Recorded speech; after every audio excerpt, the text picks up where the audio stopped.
¿Cómo serán las guerras en el futuro? Esta es una pregunta en la que decenas de miles de personas trabajan. Personal técnico de todos los ejércitos, analistas, trabajadores de departamentos de innovación y desarrollo de producto de empresas de la industria armamentística y cualquiera con un mínimo de interés en conocer qué ocurrirá en el futuro. Le hemos dado miles de vueltas a la cabeza y nos hemos fijado en los últimos conflictos para ir adivinando pistas. La guerra de Siria comenzó a adelantarnos que los drones habían llegado para quedarse. En ese conflicto aprendimos que los drones no solo eran súper útiles para labores de reconocimiento y observación como apoyo a la infantería, sino que también, por unos pocos cientos de dólares y con ayudas de impresoras 3D, era muy sencillo adosar a drones convencionales una o varias granadas de mano que se podían modificar para descargar estas sobre un enemigo desprevenido. De hecho, estos drones fueron una gran carga psicológica contra la moral de las tropas de Bashar al-Assad, las cuales nunca se sentían del todo a salvo, con toda la fatiga de guerra que ellos suponían. Los rebeldes sirios y sobre todo el Daesh fueron los que más utilizaron estos dispositivos caseros. De hecho, fue muy famosa la acción del Daesh en Deir ez-Zor, donde los islamistas con drones caseros y unas pocas granadas volaron por los aires un inmenso polvorín que las tropas gubernamentales habían establecido en el estadio de la ciudad.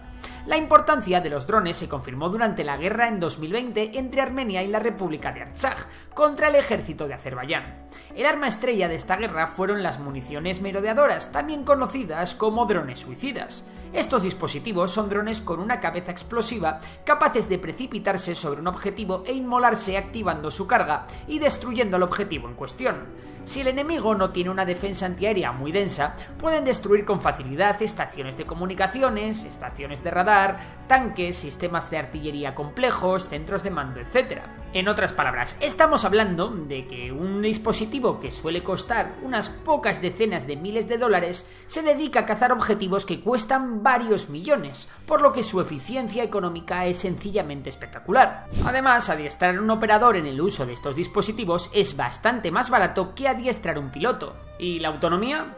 Pues bien, a día de hoy puede ser de unos cuantos cientos de kilómetros, pero pronto la autonomía de las municiones merodeadoras pasará a ser de miles de kilómetros. También muy poderosos, aunque muy caros, se han mostrado los drones Predator estadounidenses, los cuales llevan cazando objetivos desde 1995 con mucha efectividad. Otro ejemplo lo podemos encontrar en el conflicto entre Israel y Palestina, donde el sistema antiaéreo de Israel, el poderoso Iron Dome o cúpula de hierro, hace que el cielo israelí sea casi impermeable a ataques con diversos tipos de cohetes palestinos. Sin embargo, el mayor laboratorio de pruebas de armamento moderno está siendo la guerra entre Rusia y Ucrania, donde drones acuáticos, sistemas antiaéreos modernos y sobre todo la munición de artillería guiada por GPS contra objetivos situados a decenas de kilómetros están siendo claves en el desarrollo de los acontecimientos. Palabras como HIMARS, Neptuno o Saded ya no son a todos familiares, sin embargo no, los campos de batalla del futuro no se van a parecer en nada a lo que hemos visto en Siria, en Armenia, en Israel o en Ucrania. ¿Por qué? Bueno, porque a pesar de que estamos en pleno siglo XXI, todos estos conflictos se están librando con armas del siglo XX.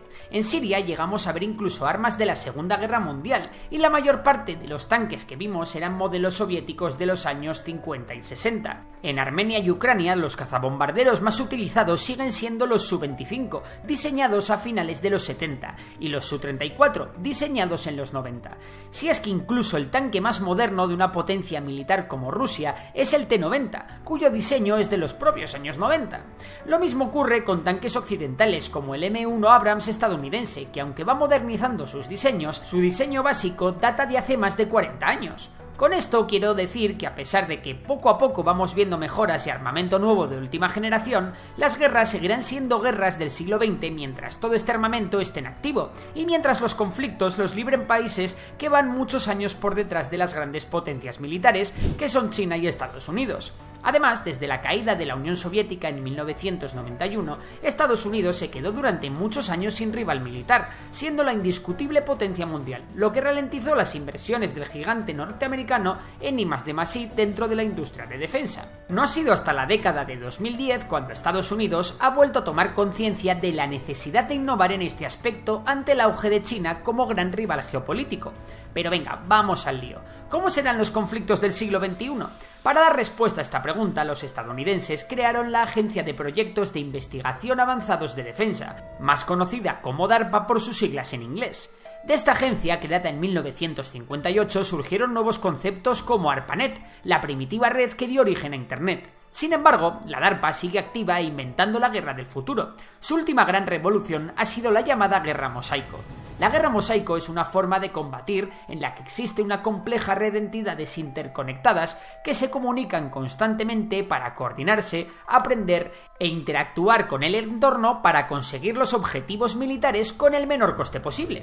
Para ello es fundamental el uso de la guerra cibernética y la inteligencia artificial. Otro objetivo de la Guerra Mosaico es reducir el personal militar situado en zona de conflicto, para reducir tanto los daños físicos como la carga física y mental de los soldados. Otra característica de la guerra del futuro es que va a ser una guerra multidominio, en la que se acabó eso de que las dimensiones de la guerra son las clásicas, tierra, mar y aire, sino que a estas dimensiones hay que añadir el espacio y la información. Además, estas dimensiones han dejado de ser independientes y hay que ver el antiguo campo de batalla como un espacio de batalla en el que estas 5 dimensiones están integradas mediante un continuo flujo de actividades interrelacionadas. Venga, no os aburro más. ¿Y todo esto en qué se traduce? Lo primero que va a necesitar un ejército inteligente van a ser muchos datos. Muchos datos.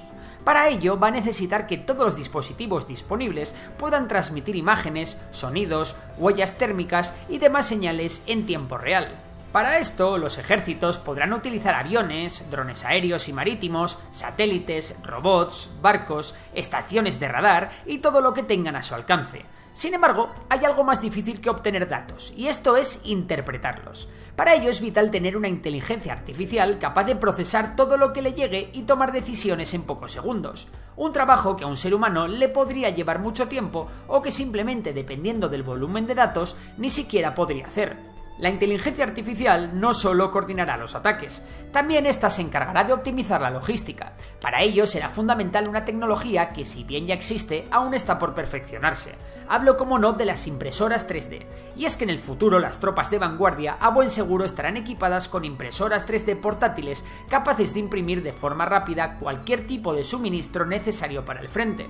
Un ejemplo de esto puede ser la impresión en 3D de la propia comida de los soldados, de una pieza de repuesto de un vehículo blindado, de munición o de incluso pequeños drones que puedan ser utilizados por los soldados de vanguardia para colmar a la IA de datos y hacerla más inteligente aún.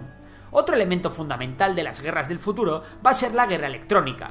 La capacidad para cortar esa cadena de comunicación de datos enemigos y la resiliencia para que tus comunicaciones no sean intervenidas, cortadas o modificadas serán sin duda los atributos que busquen todos los ejércitos modernos. Lo mismo ocurre con la ciberguerra, ya que infraestructuras estratégicas como centrales de generación de energía eléctrica, centrales nucleares o plantas de tratamiento de agua pueden ser puntos muy sensibles a ciberataques enemigos. No obstante, una vez se haya recolectado todos los datos e información, la inteligencia artificial los haya procesado y tanto la logística como la seguridad de las comunicaciones estén bajo control, ¿cómo se ejecutarán las órdenes? ¿Quién las llevará a cabo?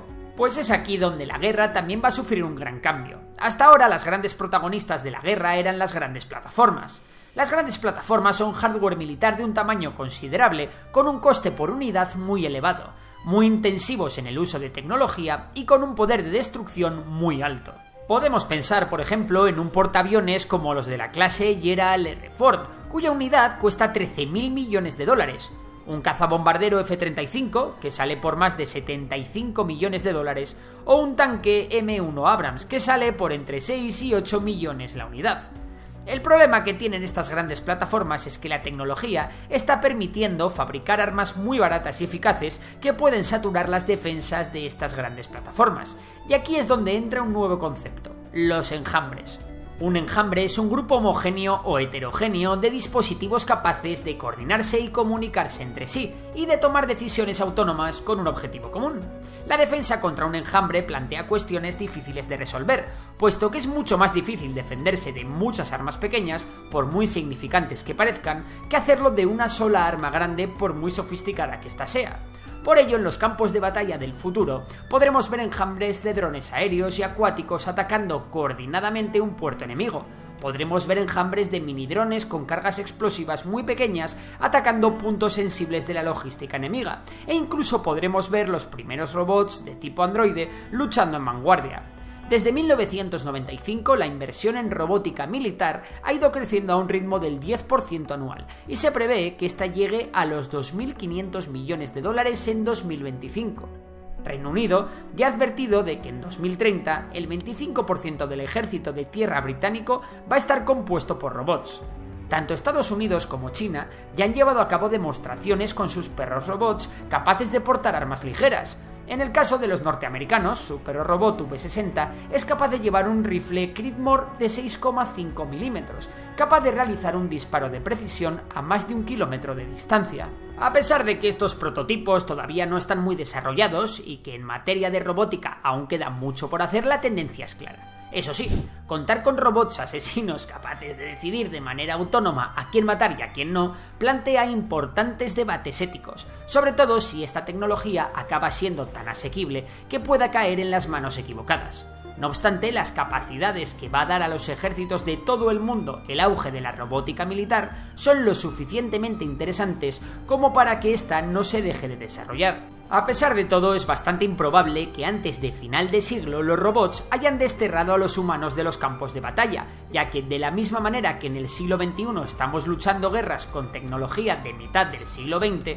toda esta nueva ola de progreso tecnológico tardará muchas décadas en llegar a los ejércitos de países en vías de desarrollo, que al fin y al cabo son los que libran la mayor parte de los conflictos. Y ahora el turno es para ti. ¿Cómo crees que van a ser las guerras en el futuro? Si te ha gustado el vídeo ya sabes que puedes darle a like, suscribirte y si te gusta la economía seguir a Memorias de Tiburón, mi otro canal. Por lo demás, un saludo y hasta la próxima.